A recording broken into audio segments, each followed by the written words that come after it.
you've seen up here on the TV or the screen, you can see some of the places I've traveled and taught workshops, some of my plein air paintings, and so you're a little bit familiar with my work now. All along through that whole time period, I was always painting. Since I was a young kid, as soon as I can get my hands into it, you know, when I was a little kid and I was bugging my mom like most kids do, I'd ask her what to do, and she'd tell me, you know, go draw that, you know, go draw the dog, go do this. And then it wasn't until I was working with some acrylic paints, and I don't know why I had them at home, and I got my hands into that. And as soon as I got my hands into it, it just like burned on my brain that I just love paint. And ever since that time, I have just always loved paint. And so when you look at my paintings, you see the paint. I don't want to hide the fact. I don't want to buff it down so far that you don't know that I was a human being, came in contact with my painting, and put the paint there, you know. And I like to think of them as stories even, almost like one word after another. Each stroke is almost like a word or a letter, and they build up the whole story. But painting is a lot different than anything else, and I feel that most people actually feel like they almost have this like call to be a painter. Painters that I have talked to, and I like to do my little study on people and stuff like that, but most of them feel like they have to paint, they need to paint, they're happiest when they paint, and you know, this is something that was put on us. I don't know why it's there, but it's there, and we get a lot of enjoyment out of it. I thought about a lot of things that I would like to talk to you about tonight, and I'm still trying to figure out where I'm going with all this, but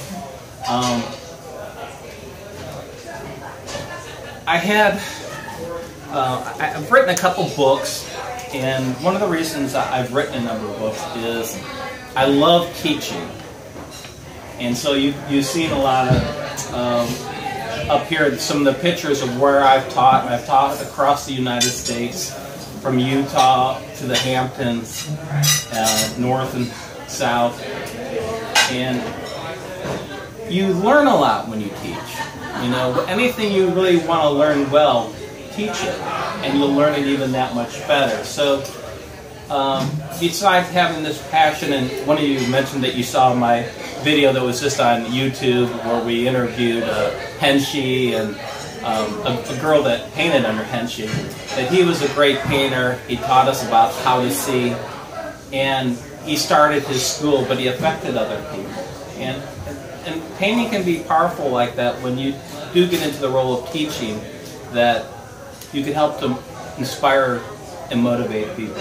So I had 3 books that I put out. One is on plein air painting, one's specifically on painting knife, because there's not a book out there that really explains painting knife like emphatically, and this book does. This is more, I'm a tennis player, I love playing tennis, but 90% of tennis is in your head, you know? So if you're thinking the wrong thing, the ball's going to go into the bottom of the net. If you're thinking the wrong thing, the ball's going to go flying off the edge of the racket. So this is kind of the same thing. 90% of painting, I think, is in your head. So this is my conversation with the painter, talking to your head, trying to maybe like straighten things out a little bit. Because what I found out with my personal path and career is that there's a lot of misinformation out there. And that misinformation that you've come across, and can you guys all hear me? So in my book, I marked a number of things that I wanted to talk to you about, and then I'm going to talk about some other things. And I'm sorry for these hideous glasses. They're cheaters, and they help me to do this kind of stuff. But one of the first things I talk about in my book is that we need to develop a painter's code. And this is how I started. It says, since there is no moral or ethical code as associated with the process of painting, every route we take is okay to explore. By experimentation with any approach, we may learn something that we would not have been available to us anyway, other way. And what I'm trying to say there is, you know, those people out there are trying to tell you, well, you shouldn't do this, you shouldn't do that, you shouldn't do this. You know what? Do it. And if you want to do something else like that, do that. Because that's what's going to make you different, because you explored this, you explored that. You know, there's no one that should be telling you you can't do something. Try it. And then if you decide you don't like it, then, okay, steer away from it. So, you know, so that's one of my misinformations I think that's out there. There are definitely better ideas in painting. Some instructors may attempt to steer you away from new experiences, a potential concept in painting that would inspire you. So the more difficult choices can be challenging. Unfortunately, many of my bad experiences have been misinformation passed on by other teachers. And, you know, you've heard them, don't use black. Well, Vincent van Gogh used black. He did all right. He didn't sell many paintings when he was alive, but after he died, you know, his stuff's going for a good price. So maybe we should relook at using black. Do you use black? Yeah. Do you use black? I use Payne's gray, which is a dark gray, but it's not quite black. I found that I have better control with Payne's gray than I would with black. Alright. So, here's another thought I had. Development versus wishful thinking. Some say they are being creative when they splash around paint with no thought. This is only a cover-up for their lack of direction, ability, and know-how. Others paint what they have been told is painting. This is not painting either. Painting is much more than the ability or skill to understand some visual shorthand. True painting is when you have developed talents or skills accompanied with personal expression, interpretation, and exploration. When we make it our own, you have achieved something. I know that sounds a little rough, a little hard, but you know, we want to come to whatever we came to as if we were the caveman, and we got our first paint and it's blueberries that got stuck on our hands, and you know, a rock or a stick, and we're looking at something and we were the very first person that ever saw that, and we described it. That's where we want to get to. We don't want to be painting something like, and I've fallen victim to this too, but we saw a painting of a covered bridge. We saw a painting of a lighthouse. Well, I did a nice painting of a lighthouse, I think. We saw a painting of a lighthouse, and we saw a painting of a this or that or the other thing, and we said, oh, that's what painting is because somebody painted that. And if I paint that, then I'm a painter. Well, no, you're just a copycat. That wasn't an original idea. You want to get to the place of the guy that painted the first red barn. You know, the guy that painted the first red barn, that everybody goes, hey, I'm going to paint that red barn. That red barn's really cool. But you want to get to the place where you were the first guy that painted the first red barn before anybody else painted a red barn. And he painted that barn because, well, he helped his dad every day in that barn. He milked the cows that were in that barn. He had all these experiences. And painting is about experiences. So when he painted that barn, he wasn't just painting the outside surface. He was putting his emotions, his memories, his feelings. He could hear his dad still calling and yelling at him, and his mom ringing the bell for dinner. And he had all this that he was putting into that painting. And then when he painted, it was like, oh my gosh, this is a great painting. Everybody stood around and they were so inspired. And that's where we need to get to. We got to stop thinking we know what painting is and then go out there and find what painting is about. Because if you're just doing what everybody else is doing, you're a Me Too painter. And we don't need any Me Too painters. We need painters that are starving and striving and they want to uncover the next great thing. And that's what makes people stand out as a painter. When you uncover something new, and you uncover something different. And that's what we should be going for. I know some of this stuff is a little hard, but I apologize for anything that becomes too hard. So my perspective, my personal goal in painting is to be the best that I can be. I feel I have many weaknesses, but with effort I can overcome any obstacle. I think that's where our mind has to be, you know? We have to be positive, can't be mopey and groaning, and any deficiencies I notice in myself as a painter, I don't avoid them. Well, I can't do this, I can't do that. Then I make it my job to learn how to do that. I make it my job to learn how to do this. I make it my job to learn that. I don't make excuses. I go after it. I don't avoid anything. I tackle them face on.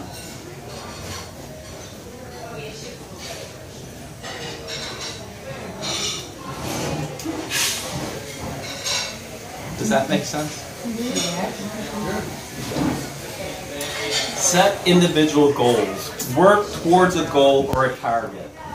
You know, if you don't have a target, you're not going to hit anything. We need targets. We need goals. We need some kind of direction. And if we have that, then we're going to hit something. But if there's no target out there, and I'm throwing this dart, what am I going to hit? You know? Where am I going? I don't have any idea where I'm going. Well, I guess it's just that kind of being responsible for yourself, taking responsible for building for yourself. So, learning. Learning takes time. And I taught at the University of Cincinnati for a number of years, and I'd once in a while I'd have somebody that would call up and they'd talk to me and they want to know about this class I was teaching and stuff like that. And it was a great place to learn about teaching and to enhance my teaching abilities. When I first started teaching, I actually talked so soft you wouldn't have been able to hear me, let alone you back there. But anyways, so this lady calls me and she wants to take this class, and I don't want to explain to her that, well, to do that class you're going to have to learn this and you have to do that and you're going to have to do this, and then you're going to have to put a lot of time into it. You're going to have to put a lot of time into it. And so I went through some more stuff like that, and so the next day the guy that's like my boss, he calls me and said, what did you say to her? I said, I just talked to her about the class, and I said, she's going to have to put a long time in. He goes, oh. She didn't like the idea that she was going to have to put a lot of time into it. You know, I had a person that took a workshop from me, never painted before. She thought, her idea was, I'm going to learn how to paint in a weekend, in 2 days.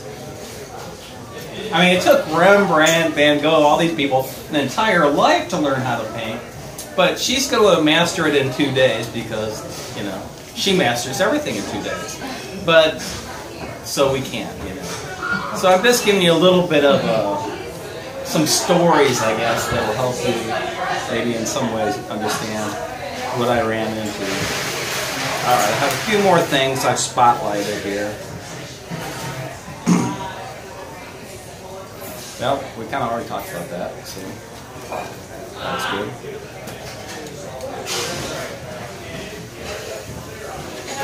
So, how much detail should we put into a painting? Should I get closer and? Private joke. Practice and Marcia. Right. As much as necessary. Yeah. Paint what you need. It's not about building endless structures and gurnings. If we paint every leaf or put in every underground cable and water line, we don't have a painting. This doesn't prove that we have a painting, you know? That's what builders do. Painters only paint the surface. You know, it doesn't have to operate, it doesn't have to work, don't need to plug it in.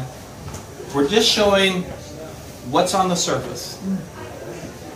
All the other stuff is really a meaningless waste of time unless it's helping you get someplace. You know, if you think you have to do all this, well, I used to put in all the detail and paint and draw things in that I couldn't see. You know, if you're painting and you can't see it, paint that you can't see it, you know? If you paint something that's in the foreground and you can see it, then paint the detail there that you can see it. But if it's in the background and you can't see it, don't be drawing all this stuff all over the place because it's not there. Just paint the shapes and the colors and you will have a painting. That's all you really need. That's all we really do is paint shapes.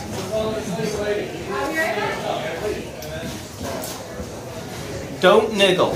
Niggle will be summed up by unnecessary, awkward, troubling, insignificant, or unimportant detail. The goal for the painter should be to simplify the experience for the end viewer. See, if it's too complicated for you when you're bothered by it, all that stuff goes in the painting. And then the person looks at your painting and they said, why is that guy so bothered and troubled and they're feeling all this anxiety? Because you can't hide that. You know, if you're having a bad day and you're mad at somebody, that painting's going to look angry. You know, if you're having a happy day, it might look a little better. You think you can fool your painting, you can't fool your painting. Your painting will tell the truth. And if you go trying to tell lies with your painting, don't expect it to win any awards because you can't fool people by lying to them. Your painting will always tell the truth. Alright, so I hit you with some hard stuff. I believe it's good stuff. I don't want to pull my punches on stuff because I was raised with all that stuff and people that had a lot of well-meaning stuff, you know, that we talk about. But so my paintings are a little rough, and when you stand up close to them, they might even feel somewhat abstract because there's all this stuff going on. I like it though. And then when you pull back a little bit, you know, it comes into focus. I enjoy that part. I love the aspect of abstraction, but I believe everything is abstract. And then we add order to that abstraction to make it recognizable to somebody else so they can appreciate it. But I was in South Carolina. I was showing them my work, and the dad and his son come by. And the son was being real quiet and talking to the dad, which was nice, that he was very respectful. He goes, Dad, why is this painting so messy? But you know, mine do have a little bit of a feel of mess, and maybe things are a little bit messy for me, and not so ordered. You know, I could have come back and made that painting a little cleaner and cleaned up the edges. I'm painting. I brought this to show you. Most of the time, like almost 99% of those paintings are painted with a painting knife. This is what I use. I don't want to use one of those real small ones. I use a pretty large painting knife. And I'm not opposed to brushes. I have a few. But I like the ability to lay down a lot of paint quick. Most of these paintings like these are painted in an hour. Maybe just over an hour. And I'm using the knife to do it. I can get the paint down quickly. You know, I don't feel like, you know, Monet said you could come back a couple times at the same time of day and all that. It doesn't really work for me because I feel this way today. And tomorrow, I might feel a different way if I come at 2 o'clock and try to catch that same light. So that doesn't work for me. I like to, you know, have the experience and think about my design. I do a little thumbnail, make sure it's right, and then I put my thumbnail down on my painting, and then, you know, I have an idea and a plan in my mind of where I'm going to go, and then I do somewhat attack my painting. in a very nice way, and start laying paint down. Some of these are some of my more abstract paintings, just messing around with a little bit of that, but it's about the paint.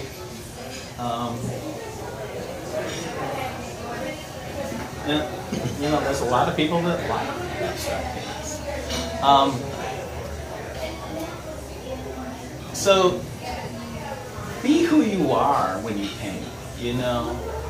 And the other part that I wanted to talk about is, if you're a painter,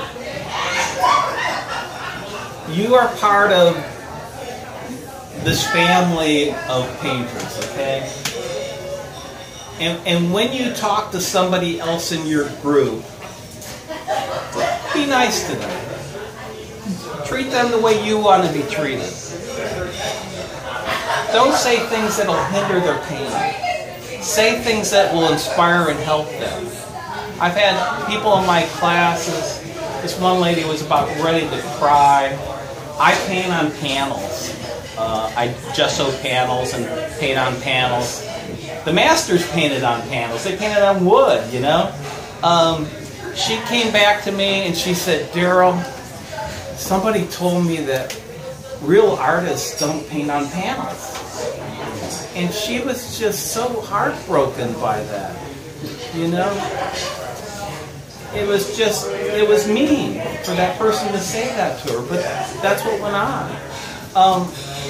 I've heard other stories like that too, but when we go to somebody, it's not about, it's about having a humble spirit. And I think painters should be the humblest of all people, because if you stand before that painting will humble you. Is that an amen or something? Amen.